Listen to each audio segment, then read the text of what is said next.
Thousands of people participate in a national refugees welcome solidarity march in Brussels. Meanwhile, France launched its first airstrike in Syria, destroying an Islamic State training camp in the east of the country. Nunez tells us why. In Syria, the French military released on Sunday, September 27, footage showing its first airstrikes in Syria, which it says destroyed an Islamic State camp in the east of the country to prevent the group from carrying out attacks against France's interests and to protect Syrian civilians.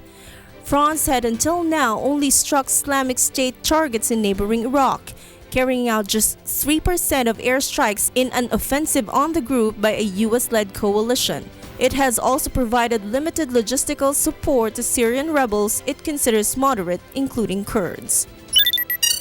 In Moldova, tens of thousands marched through the center of Moldova's capital, Chisinau, on Sunday, September 27, in an anti-government protest organized by two pro-Russian parties. Columns of supporters of the Socialist and Our Party, carrying Moldovan flags, marched through the city center towards the parliament building, passing pro-European protesters who set out their tent camp outside the government headquarters. Both protest camps are united in their main demand, early elections of the president and the parliament.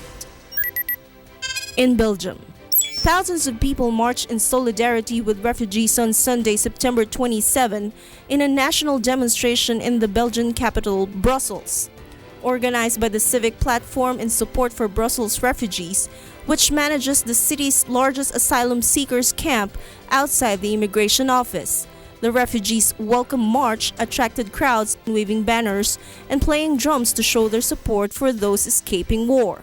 Held at a short notice after governments fell out badly over a scheme to share out responsibilities for asylum seekers around the EU, the summit carried out political rather than legal weight.